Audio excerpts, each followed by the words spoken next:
My wife, at 32, decided to go back to college. And honestly, I couldn't have been more proud of her. Watching her juggle a full-time job, endless classes, and those late-night study sessions that bled into the early morning, she was incredible. A true force of nature. I saw the exhaustion in her eyes, but also the fire, the determination. I supported her every step of the way, making coffee, quizzing her with flashcards, just trying to take any little thing off her plate so she could focus. This degree wasn't just a piece of paper. It was a testament to her strength, and I was her biggest cheerleader. So, when graduation day finally arrived, I was buzzing with excitement. I felt like I was graduating too, in a way. I'd taken the day off work, bought a beautiful bouquet of her favorite flowers, lilies and roses, and had my best suit cleaned and pressed. I pictured us taking photos, her in her cap and gown, beaming with pride. I couldn't wait to stand up and cheer as they called her name, to see all that hard work pay off in one triumphant moment. But that morning, as I was getting my tie just right in the mirror, she walked into the room, avoiding my eyes. She said, "Actually, I don't want you to come." I turned, confused. I thought I'd misheard her. "What do you mean?" I asked, laughing a little. She fiddled with the tassel on her cap. It's really just for students and faculty. They're keeping it small." The excuse felt thin, almost transparent.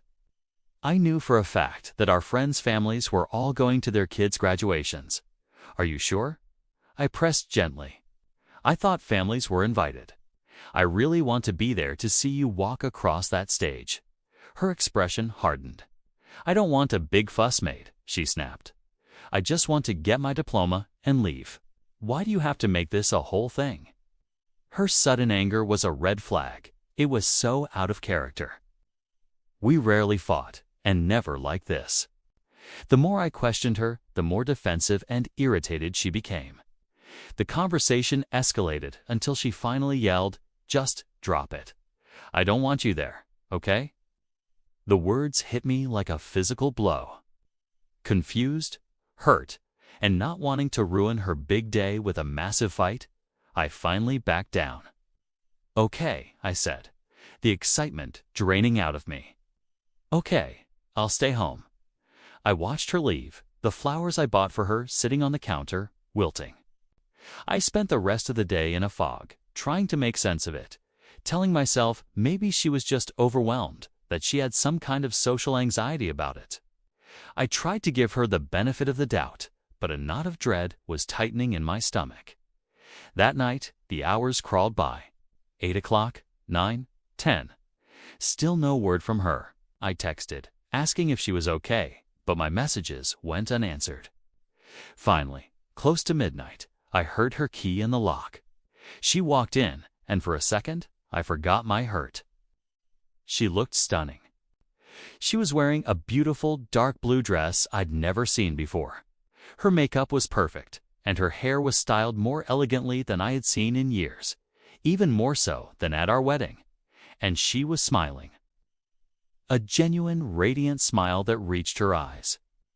But the moment she saw me sitting on the couch, still awake, that smile vanished. It didn't just fade, it was extinguished, replaced by a look of pure shock, like a deer caught in headlights. In that split second, I knew something was fundamentally wrong. The happy, celebratory glow was gone, replaced by a guarded, panicked expression. "You're still up?" she said, her voice strained. "I was worried," I replied, my own voice flat. "I just went for drinks with some classmates to celebrate," she mumbled, not looking at me. "I'm exhausted. I'm going to take a shower." She dropped her purse and phone on the end of the couch and hurried towards the bathroom, not giving me a chance to say another word. The air was thick with unspoken tension. The woman who walked in wasn't the wife I knew. She was a stranger. I sat there in the silence, my mind racing, replaying the entire day. The strange excuse, the anger, the late return, the beautiful dress. It felt like I was piecing together a puzzle I didn't want to solve. Then, a buzz from the couch broke the silence. Her phone lit up. I know I shouldn't have, but I couldn't stop myself. I leaned over. It was a notification banner, so I didn't even have to unlock it. A picture popped up on the screen. It was her at graduation, in her cap and gown. She was smiling that same radiant smile I'd seen when she walked through the door. But she wasn't alone. An arm was wrapped tightly around her waist, a man's arm with a distinctive watch on the wrist. Below the photo was a text preview from someone named Mark. The message read, "Tonight was perfect. Can't wait for the next time." My blood ran cold. The feeling was indescribably hollow, freezing sensation that spread from my chest through my entire body. It was a physical confirmation of the betrayal my gut had been screaming about all day. Every lie, every weird glance, every defensive comment suddenly clicked into place with horrifying clarity. The graduation she didn't want me at. The students and faculty only excuse. The stunning dress. The late night. It wasn't a celebration with classmates. It was a date. I just sat there, staring at the wall, the phone feeling like a block of ice in my hand. I don't know how long I waited. When the sound of the shower stopped, I didn't move. She came out of the bathroom wrapped in a towel, her face scrubbed clean, looking more like the wife I recognized. But it was too late. She saw the phone in my hand and she froze, her face turning pale. I didn't yell. I didn't scream. My voice was eerily calm when I held up the phone, showing her the screen. So this is why I wasn't invited. The silence that followed was the loudest thing I've ever heard. She just stood there, dripping water onto the floor, her mouth slightly open. She didn't speak. She didn't try to explain. Most importantly, she didn't deny it. The lack of a denial was the final nail in the coffin. After what felt like an eternity, she finally whispered, her voice barely audible. "I'm sorry. I didn't think you'd find out." And that was it.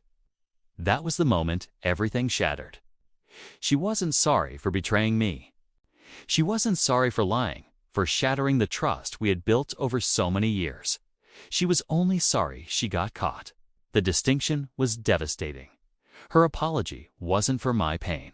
It was for her mistake in leaving her phone where I could see it. Without another word, I stood up, walked into our bedroom, and started packing a bag. The room was filled with our shared memories, photos on the wall, gifts we'd given each other. Now, they all looked like props from a different life. She followed me, starting to cry, pleading. "What are you doing? Don't go. We can talk about this." But what was there to talk about?